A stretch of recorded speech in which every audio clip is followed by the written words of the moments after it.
Hello there. Hello, David. How are you? Fine. A little bit, bus weary. Pittsburgh, a little busy around 5:30, I would imagine. Oh, we had it all the way coming in. Oh, really? Yeah, we had a bad drive there. Where did you play previously? I know you're playing Pittsburgh tonight. Where were you at? We were in Fairfax last night. Okay. Before that, I think it was Hershey. Oh, okay. Oh, and not that far away, so we're coming back way back down again. Oh, we did London, Ontario. Well, listen, we've done 95 shows, so which ones do you want? Oh, my God. You've been out since the fall, right? We've been out since the fall of last year. There was virtually no break, you know, a few days here and there, so it's been pretty strenuous, pretty long. Well, first thing I'd like to talk to you about is the reason that you're on tour, your latest record, Reality. Yeah. Reading a little bit about it, listening to it, and knowing some of your thoughts on it, one of the things that struck me was that you had said, and I'd like you to maybe give me a little bit more on it, is that you know, a lot of David Bowie music, or some David Bowie music, I should say, has a concept feel to it. And yes, that's right. In this particular record, you didn't want that at all. That's correct. You wanted just to write some good songs. It wanted to be songs that had been written at home, where I live. That was the only line I gave myself, you know. Okay. Here I am at home. What songs come to me? Just living around town, doing what I do, going out with the family, being on the streets of the town, and that's that kind of feel, you know. Right. So it was really no more complicated than that. But I mean, I do. You're right. I write in several different ways, you know. And I never know which way it's going to be until I start putting together why I want to make an album each time. And sometimes it'll be a conceptual piece, like say Outside. Sometimes it'll be working with a bit more experimental means in something like Earthling or to an extent Heathen. Right. Or Low, obviously, there's an obvious one. And sometimes it's just straightforward writing songs like Ours or this album, Reality. Right. So, and this was, and as you said, it was a fairly conscious effort, though. You just wanted to... Yes, it is, yeah. Each time, I mean, I must, you know, I try and keep a focus on why I'm making the album, so that's why each time becomes a conscious effort in what, stylistically, how I'm going to approach it, conceptually, what it is that I'm doing, in fact. What does the word reality in 2004 mean to you? I read in the bio that I got from your publicist, and I never even thought that you were trying to make any sort of thing about television and these goofy shows that are on now. Absolutely not. I just assumed... Unfortunately, they've kind of purloined the word, haven't they? It no longer means what it meant 5 years ago. I guess not. It doesn't. You know, you bring up the word reality now, and it has some...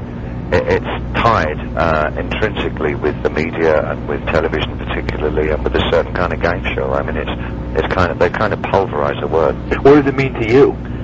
I think it means that it seems to be it's a broken, fractured word now, and I think that has widespread implications in that way, because I think broken, fractured word. Yeah. It feels at times that there really is no sense anymore, you know, in a major way. That everything is being broken down for us, that, you know, the absolutes have gone, and that you end up with the bits and pieces of, I guess, the bits and pieces of what our culture was. New York City, you said that the songs that you wrote, you wanted them to be influenced by where you live, and I know you've lived in England, you've lived in Los Angeles, you've lived in Berlin, correct? The astonishing thing is I've not lived in England since 1974. Okay. Which is a real long time. That's 30 years ago. 30 years ago.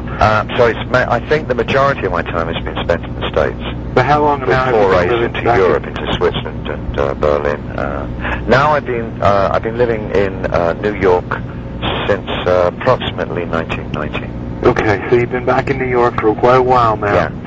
And and this record you said was influenced by your life at home, and so I guess when you talk about reality, you have to consider what that city's been through.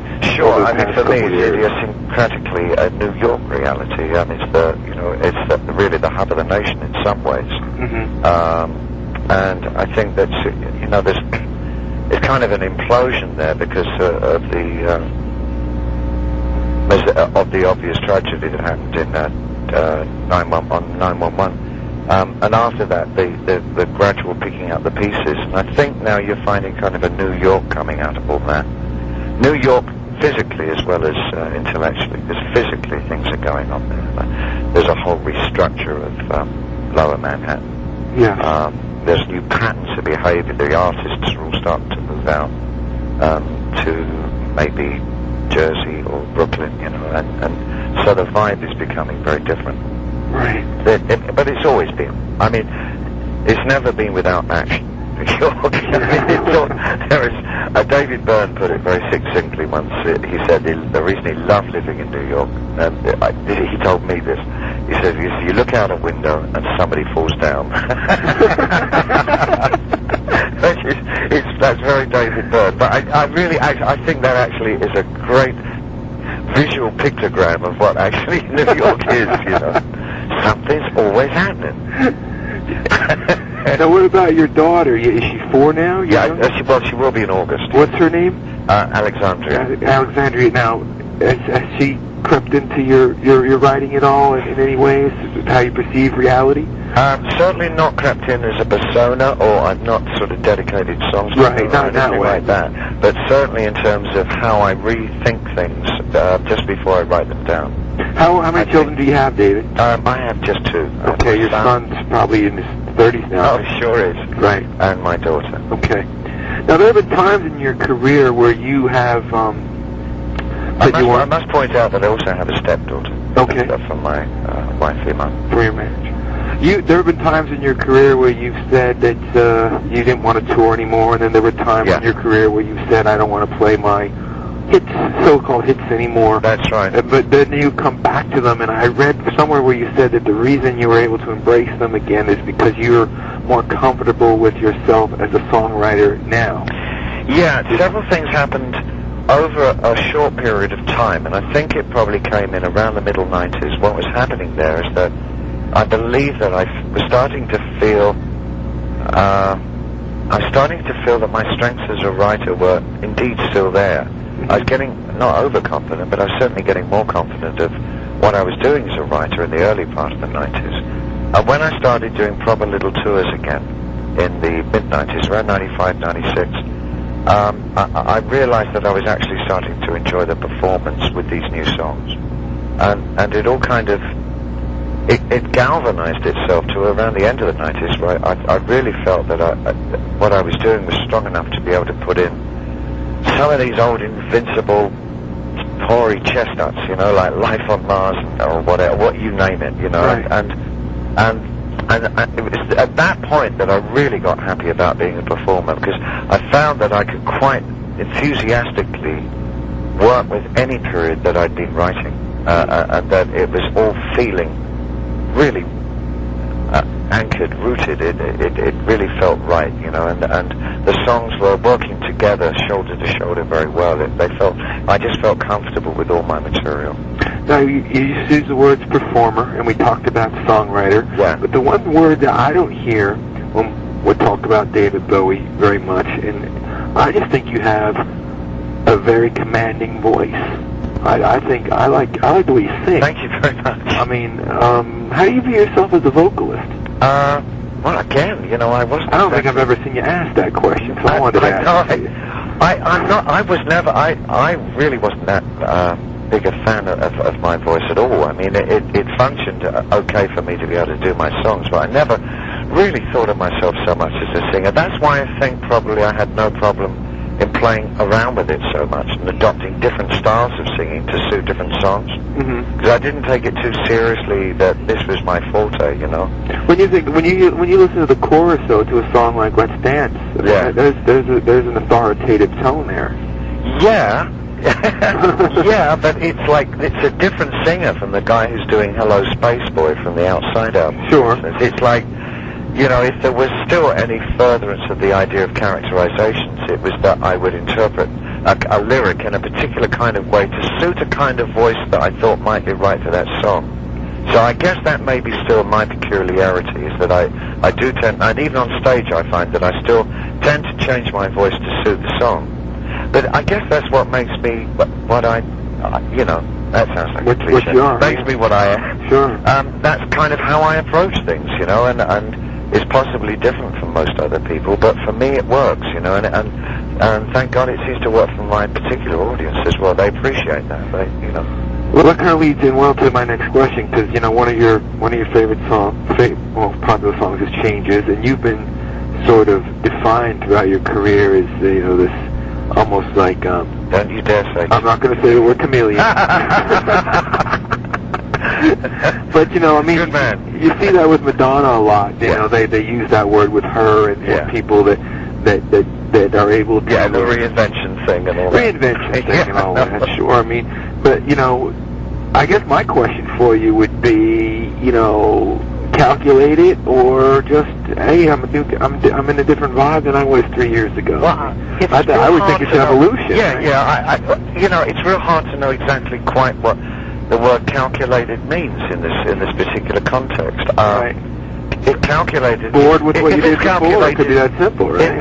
If it's calculated in as much as I have a particular idea, especially a creative theatrical idea, and I think it could be carried out like this, but it has to be this kind of character carrying the show, and the kinds of songs you should be doing to put across this particular picture are these.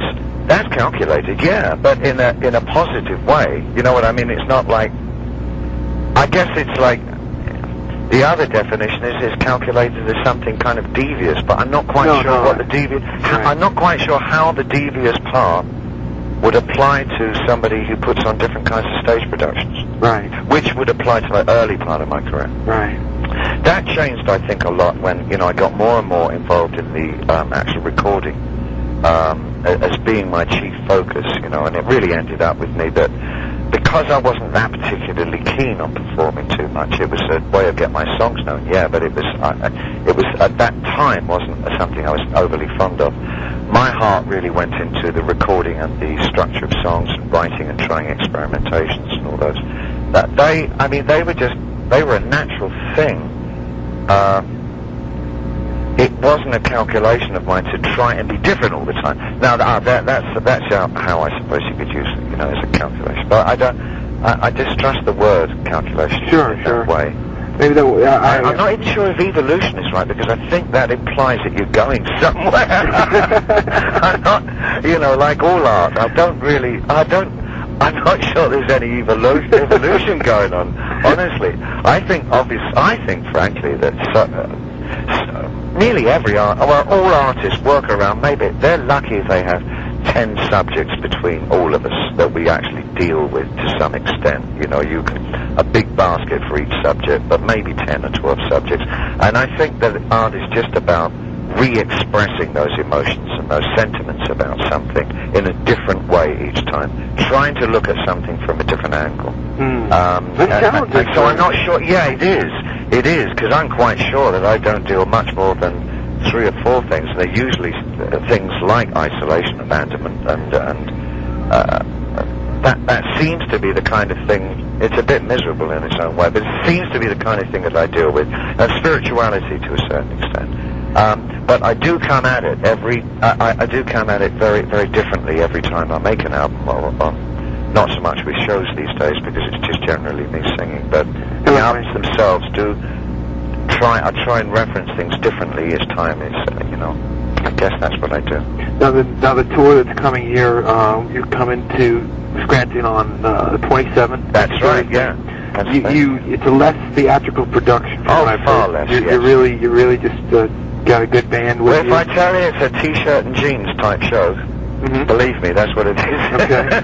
I think if you like the idea of me just singing my songs, I would imagine the public who would come, who would like to see me doing that, are going to be thrilled that I'm doing that. Okay. Because I really am just doing that. And this band is we're very together. I mean, I personally would hold it as one of the best touring bands, not only that I've ever had, but I would put it up against a lot of very major bands. I think this band is absolutely superb. We've now been together, maybe 2 or 3 different personnel changes, but for the last 8 years now. Wow! And this is a solid unit. You know, we're really good. I mean, I have to say it. We really are good. If it was 19 1968 now, I'd say, we blow the competition off the stage. Sure. But you don't say that kind of thing these days. Everything's much more sophisticated. It'll get back. But you know what? We blow the competition off the stage. You got But in the nicest possible way, because I have deep respect for my contemporaries.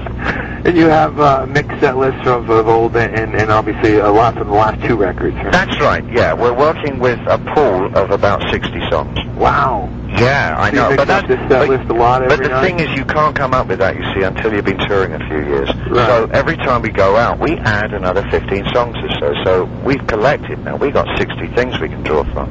However, I hear that, like, Dylan has 130, 140 songs. Oh, my. But there again, he's been touring, how long, what is it, 1988 the tour started? Never Yeah. 1988. Yeah. I mean, that's touring. You got to give it to that guy, you know, kudos to Bob. What do you still like about being on the road? Do you like the travel? You know what? Do you like the fans? Again, it's a cliche, but I just love the shows. Mm-hmm. That, at the end of the day, is the best part about it. The worst part, I got to tell you, at my age, the travel, the hotels, all that stuff, I could do without this. Sure. You know, but it's just got to be done, you know. But the shows really are. The audience has been so responsive, as you'll see in Scranton. I mean, they're such an enthusiastic audience. And before we go on stage, we just all look at each other and say, there is only one reason we're doing this show, and that is for us only, to have a really great time. And if we have a really great time, the audience is going to have a good time too. And we kind of play it in that way. David, I appreciate your time this afternoon. I really do. We're going to run it's my pleasure. We're going to run this in our paper on Sunday, and I'll make sure you get a copy. I'll either give it to Sound Tech up at the show, or I'll mail it off to somebody at MSO. Thank you so much. Thanks, David. I Good luck with the appreciate tour. that, Alan. Alrighty. Bye-bye now. Bye.